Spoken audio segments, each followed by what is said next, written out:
Hey guys, what's up and welcome back to my channel. So today's video is going to be my very first impressions video. Speaking of first impressions, I just recently got my hair cut, as you can tell, and I'm not really sure what to think of it. You can let me know what you think of it in the comment section below, but I just feel like all of my hair is gone.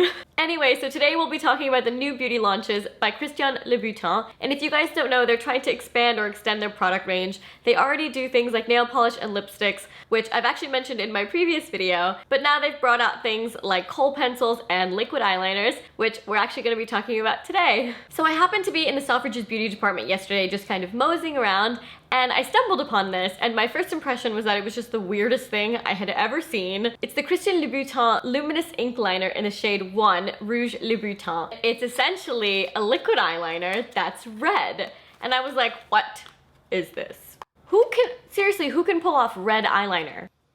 So this is the product here, and it comes in this black packaging that says Christian Louboutin on it, and you can't really read anything else because the packaging is so dark, but it's supposed to be cruelty-free and smudge-proof, and it retails for a whopping £58. So now let's get into the actual product itself. But first, I just want to mention for reference, if I had to pick my top 3 liquid eyeliners, they would be number 1, the Kat Von D Tattoo Liner in Trooper, 2, the Urban Decay Ink for Eyes, and then number 3 is the Estee Lauder Little Black Liner. So the first thing I want to touch on is the packaging, which they've kept remarkably similar to their nail polish packaging. I actually have it right here to show you guys the comparison. So they both have the really long applicator stem and then a little bit of the rouge coloring on the bottle itself. I actually do love the packaging. I think it screams luxury. It's very sleek, very high-end. And if you're gonna pay £58 for an eyeliner, you want that wow factor. So now let's talk about the applicator. Now I find this quite interesting because I do like the long stem formation. However, I don't like the gap between the tip and the barrel where you're actually holding the applicator. I like to get really, really close to my lash line when I'm applying eyeliner, and you just can't physically do that because of that gap in this product. Now for the tip. Now this I would actually describe as a more flat brush type.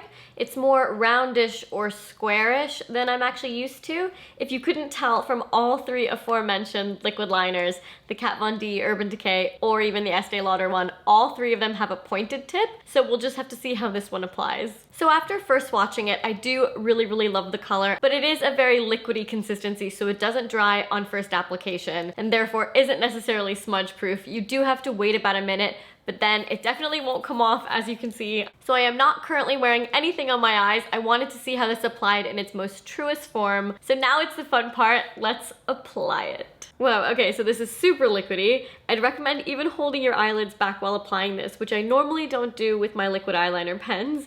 But the formula does apply kind of patchy. It does feel very, very uneven. I feel like I have to go back 2 or 3 times over this. I'm also gonna apply some mascara to pull the whole look together. And voila! I do really, really like the red color. I think it's very different, very bold, one of those statement looks. So I don't entirely know how I feel about this look yet, but I do really love the red. I think it's something you can build up, you can tune down. I think even with a black eyeliner underneath and then you put the red on top, it would create this really cool gradient effect. There's a lot you can do with it, but in terms of this formula, I don't think I would recommend it, nor would I repurchase it, especially for something as steep as £58. I think the formula applied very patchy, kind of uneven. I had to build it up 2 or 3 times to really even get that red effect. And the weirdest thing is that because it is so liquidy, if the red gets anywhere on your lashes or in your inner tear duct, it looks like you're bleeding. I think what this entire experience has kind of taught me is to experiment with my look a little bit more. I do really love the red, which I didn't expect to. Maybe experiment with things in the drugstore or high-end, whatever your price point is. Please let me know what you guys think of this whole red eyeliner thing in the comments below. Do you love it? Do you hate it? Do I look like the devil? It also comes in 2 other colors, a black and a teal, so if you guys want me to try those, just let me know. Anyway, that's it for this video. I hope you guys enjoyed it. Bye!